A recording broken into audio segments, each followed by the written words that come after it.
The other concern is when people have, again, a big stack of different products and trying and adding on different things is, again, stacking can be a problem. So, for example, if you're getting, vitamin D, which is a fat soluble vitamin, but you're getting it in multiple products, you don't even know how much total you're really consuming. It could stay in the body and pose some health risks that way.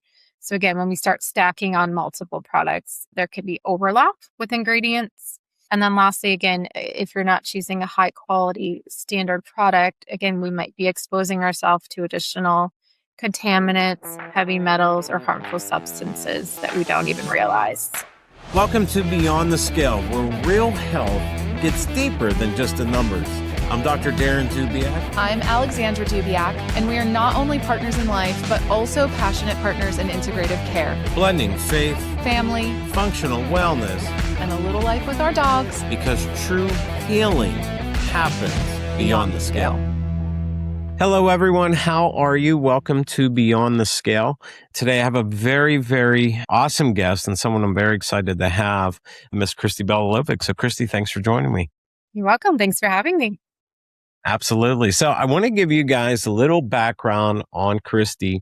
So, she's a very accomplished registered dietitian with over 20 years of experience in the clinical nutrition world, education, and dietary supplement research, and a lot of R&D, Kristi. Is that correct?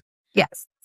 So there's not a better expert to me than you about supplements in this country right now and what's out there, what's the new things out there, and what really separates medical grade versus things that are over the counter, right?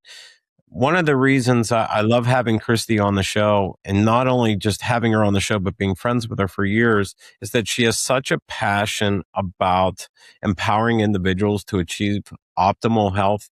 And she is I think you're a certified expert in supplementation. So again, thanks for coming on the show today, Beyond the Scale. So Kristi, I want to get right into it. So, all right, supplements, vitamins.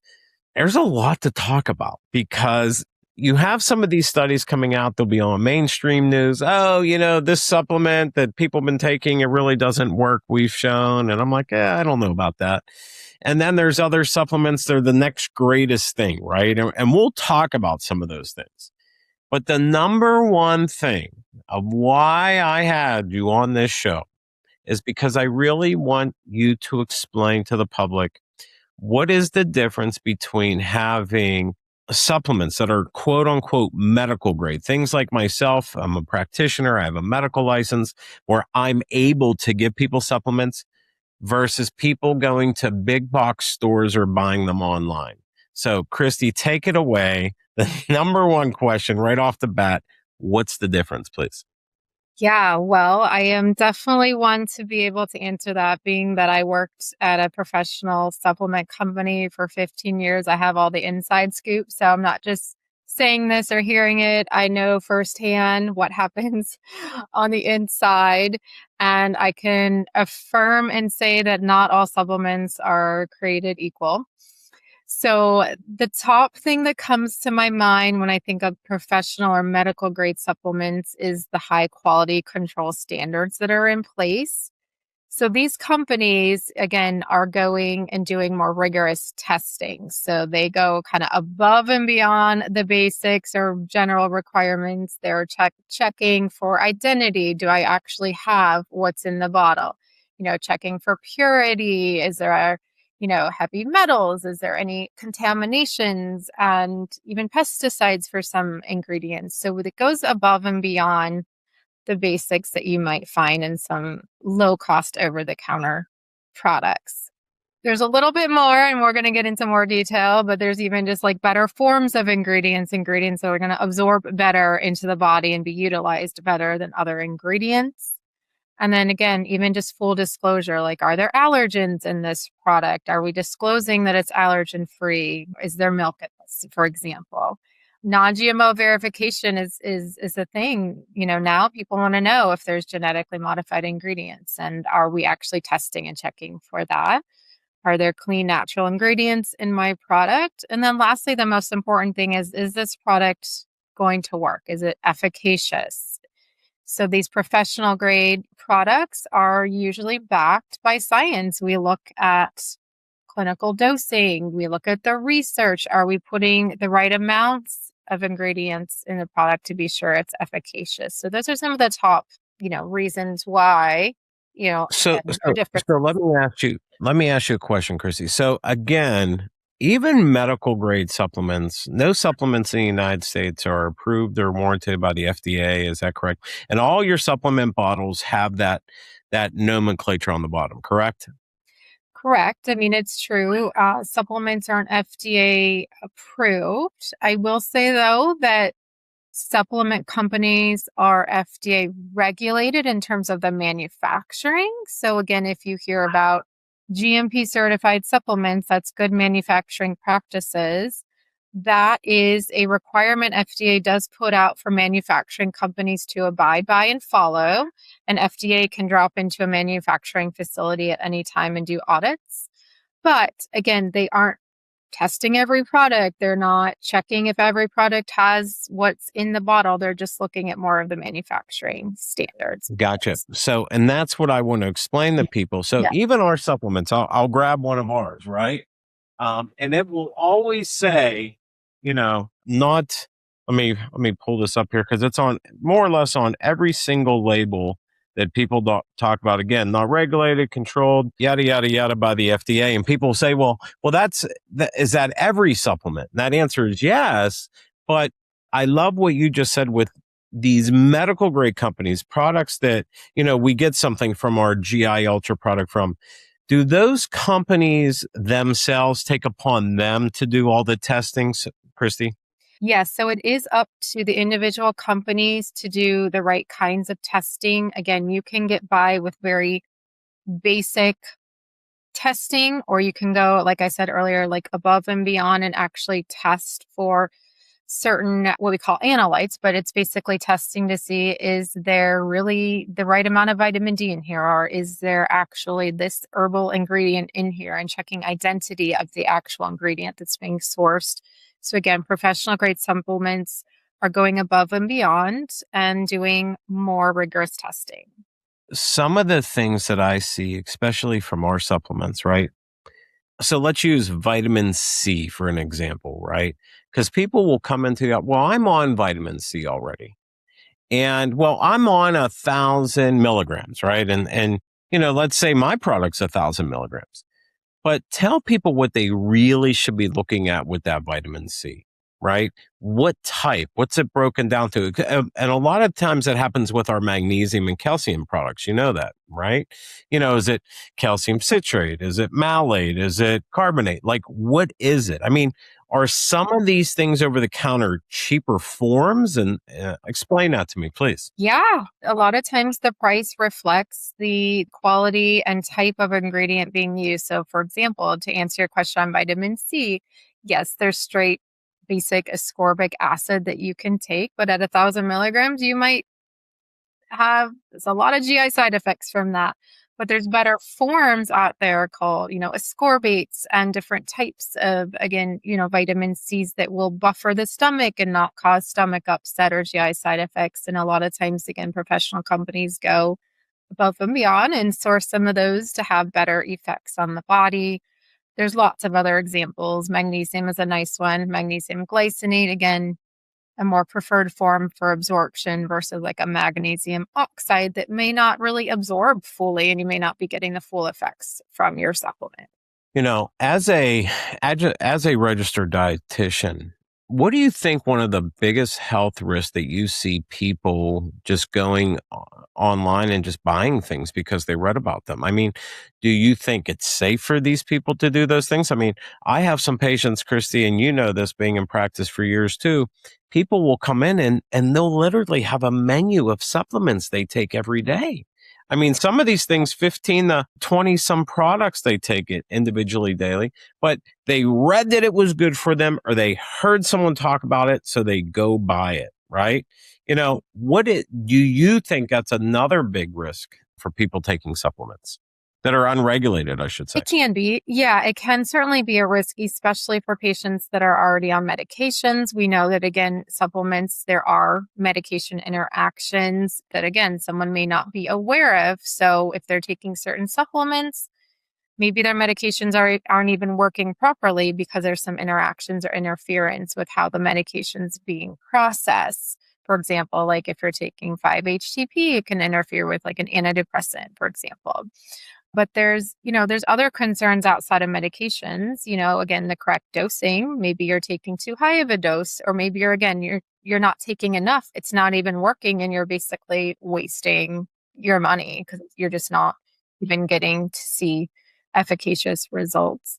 The other concern is when people have, again, a big stack of different products and trying and adding on different things is, again, stacking can be a problem. So, for example, if you're getting vitamin D, which is a fat soluble vitamin, but you're getting it in multiple products, you don't even know how much total you're really consuming. It could stay in the body and pose some health risks that way. So again, when we start stacking on multiple products, there could be overlap with ingredients. And then lastly, again, if you're not choosing a high quality standard product, again, we might be exposing ourselves to additional contaminants, heavy metals, or harmful substances that we don't even realize. Gotcha. So let's go back to that again. So I really want to emphasize this medical grade supplement. And I use the B word a lot, which is bioavailable, right?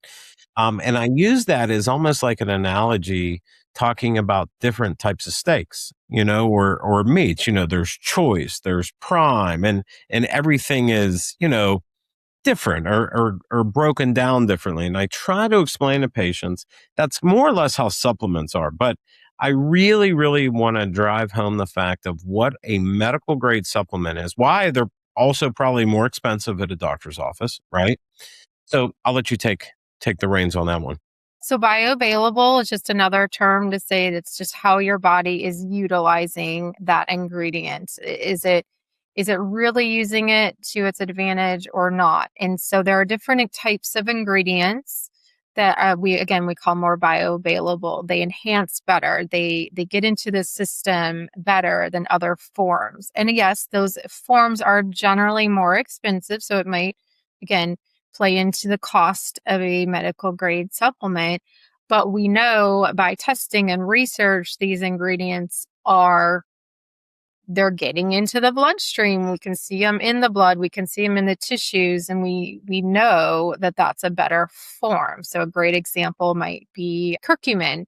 Curcumin's hard to absorb just taking straight curcumin, but when we enhance it with a phospholipid or we make it a liposomal, it absorbs much better in the body, and we have studies to prove that. Another ingredient I love to talk about, I'm sure you do too, Dr. Dubyak, is folate, methyl Methylfolate. tetrahydrofolate. That's a hard Yeah. word to say. Yep.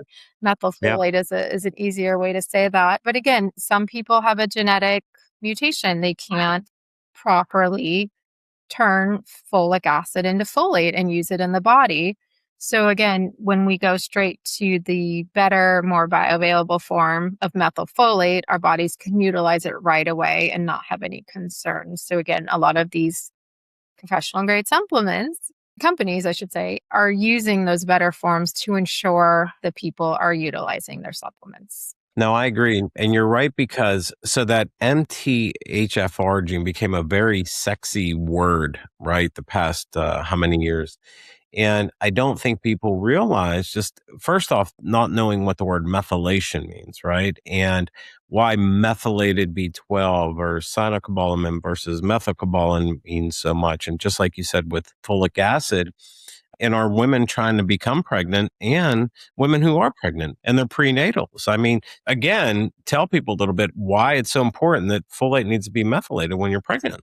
Yeah, so folate particularly helps with fetal development. So if we're not having enough of the right kind of folate, or for example, if we're taking folic acid, but our bodies aren't turning it into the right form of folate in the body, then yeah, that could pose definitely a risk for the fetus.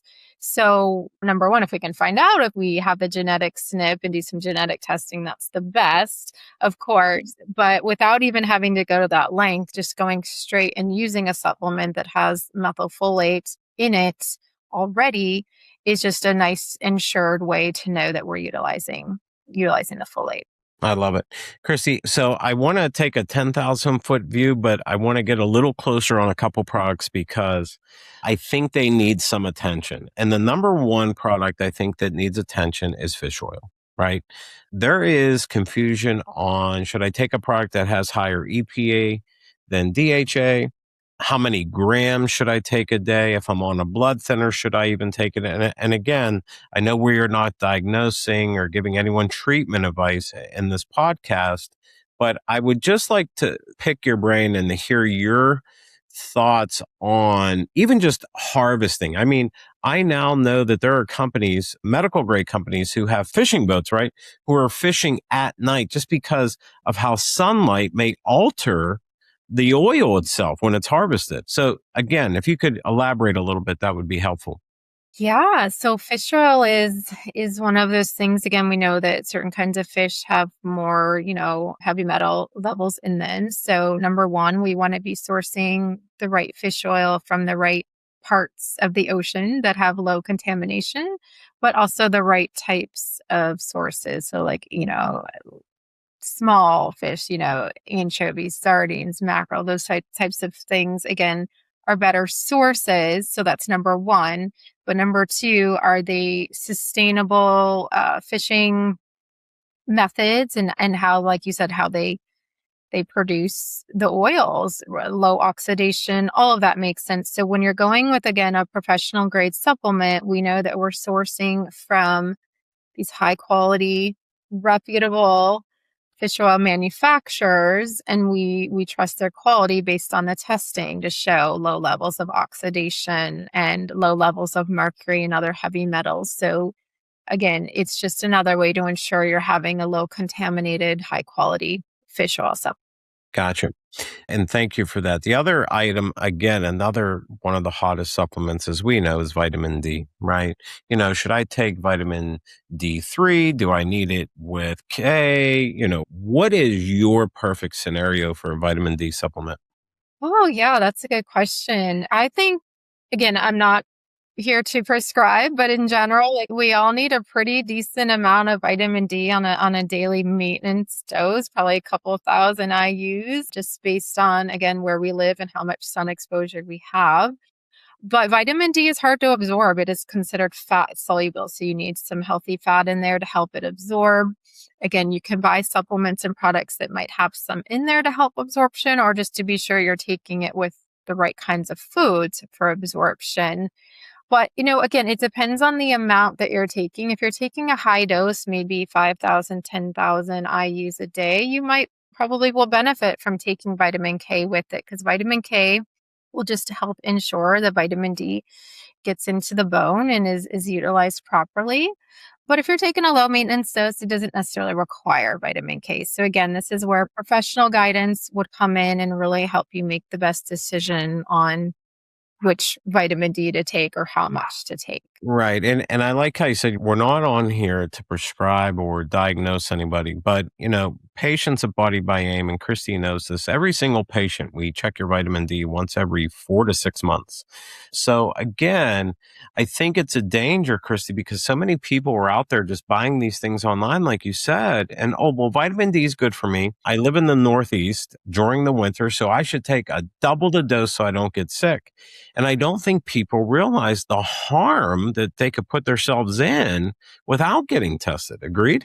Yeah. So like I was saying earlier, some of these vitamins are called fat soluble. So they end up staying in the body. They don't clear out of the body. They can accumulate in your tissues. They can affect your liver or your organs if you're taking too much. And that does potentially cause the toxicity level. So it depends on the ingredient. But yes, there are some risks with certain vitamins. So we talk about certain supplements, and I know there's some hot ones out there right now, right? What's the in thing? What do you think that in 2026 and going into 2027, what do you think some of I don't know, give me one or two supplements that you think that some people, again, you're not prescribing or diagnosing, but what are two hot supplements that people should at least be reading about? I should say that, ask you that. I would start with creatine. I think we've been all probably hearing and seeing a lot about creatine. It's really becoming popular because there's been new research showing that there's some cognitive and memory benefits associated with it. It's particularly can be helpful for women as well, not just men in the bodybuilding arena, but also with the big craze of taking GLP-1 medications. We know that GLP-1s can lower your natural muscle mass. So again, creatine can be another supportive product to help you maintain muscle mass while going through GLP-1. So again, while it may not be indicated for everybody, there are a lot of good benefits to start looking into creatine. And then the other one that comes to mind would be NAD. NAD is a special, type of antioxidant that really is a powerful antioxidant that supports cellular energy. So much of us these days with all what I call oxidative stress, which is basically stressors from our environment, from our food, really just killing off our cells and we're just not aging properly. So going to powerful anti-aging ingredients that keep our cells healthy, such as NAD and some other powerful antioxidant ingredients, again, pretty hot and popular and I think are very beneficial. I agree. And you hit on two very hot ones. Body by AIM has the AIM Create product and our Mito NAD. And I think the way 2026 and 2027 are going from a supplement standpoint, from what I see, is very regenerative and longevity, right? A lot of people I'm seeing now are being very proactive, Christy, in their health. You hit the nail on the head. I mean, we have a very large practice where people are on GLPs, and you don't want that catabolic state of breaking down muscle. So we mandate even collagen peptides, and we could talk about that a little bit, and then creatine. But it's so imperative that just to take a regular good multi daily as well, right? But it's really remarkable that it's a great way finally that people are saying, hey, I really need to be proactive. And I think a lot of social media, we're seeing some of these, we'll say stars, right, on social media in their 40s or 50s and 60s. And if they look fantastic, people want to know how I could look like that and what are those people doing? And I think that's the positive component, right? And of course, there's negatives and then everything. But I really, really, really agree with you on those two products. Another product I want you to talk about because it's my favorite product is berberine, right? I take berberine for multiple things because it has a metabolic help, right, for triglycerides and cholesterol. It's wonderful for the gut. And again, it's not for everybody, but for me, it's my favorite thing. So I love taking berberine because it's something that has helped my cholesterol, especially my triglycerides and triglyceridemia, really decrease, right? And then I'm giving it to some of our gut patients with incredible results. You know that. We also have that very power pack product that we became very popular with called GI Ultra. It's actually one of the products I brought here that has 5 grams of glutamine, zinc carnosine, like so much slippery elm, like so many beneficial things. So it's leading me to one of our last two questions. You know, I have people that will come into the office and they'll say, well, I take glutamine or I take ashwagandha to relax. I want people to understand, coming from an expert like yourself, why it's so important to have a synergistic effect of multiple products in one supplement, please. Yeah. So products that use multiple effective clinical dosed ingredients. Again, we're talking about a dose that's actually going to work and not just what I call fairy dust, where you're putting a pinch of something and saying, well, this Sure. product has ashwagandha, but how much does it really have? Right? But again, Yeah. these are supplements through practitioners such as yourself that we do trust there's enough in there. But yes, these, especially when we're looking at herbal adaptogens such as the berberine or the ashwagandha or rhodiola or different types of, again, herbal plant-based adaptogens, they do have a synergistic and a way of working in the body to address multiple areas, whether it's, again, adrenal function or metabolic function. So again, with these professional grade, medical grade supplements, we try to address multiple areas with multiple ingredients that do have, like you said, a synergistic effect together. It's not always just one single ingredient. So there is some benefit of multiple ingredients. And I'm glad you said that because I'm trying to think from a patient standpoint. What I'm asked a lot, it's, well, Dr. Dubyak, I'm already on ashwagandha to relax, or I already take L-theanine, or I take arginine, right? But I don't think people realize, well, there's citrulline, right? That, makes this, and people don't understand the whole compounding effect. Just like how you mentioned earlier about 5-HTP. When it's dosed the right way, it's a wonderful, wonderful supplement, right? But what else, can it be synergistically used for? I know there's a lot of research out there now with vitamin C and black pepper, right? Being absorbed even better with some of those products together. I have one last question, maybe two, but before we end today, what is a big highlight that you can have everyone understand? Hey, this is what medical grade is. This is what people buy online. This is what you're driving down the street at your local shopping mart and just saying, hey, are people really wasting their money on those things at the grocery stores and big box stores? In your opinion. And again, this is your opinion. Yeah, my opinion is it really depends what you're buying. I mean, I can't sit here and definitively say that all over-the-counter retail products are bad by any means. And I can't sit here and say that all brands are created equally, because they're not.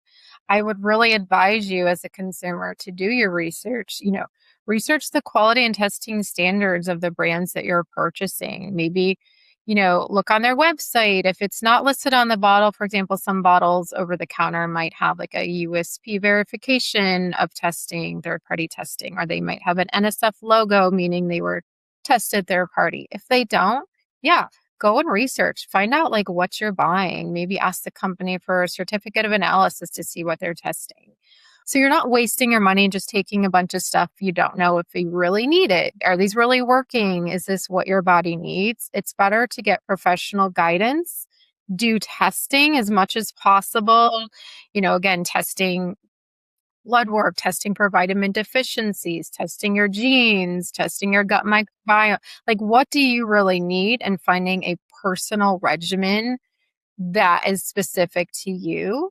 And once you start a supplement regimen, you can, like you said earlier, retest it 3 months later. Are my levels improving? Is my triglycerides going down? Am I seeing an improvement in my symptoms? Rather than just blindly taking a bunch of things and hoping it's going to work, it's better to just go the professional guidance route and buy safe and effective products.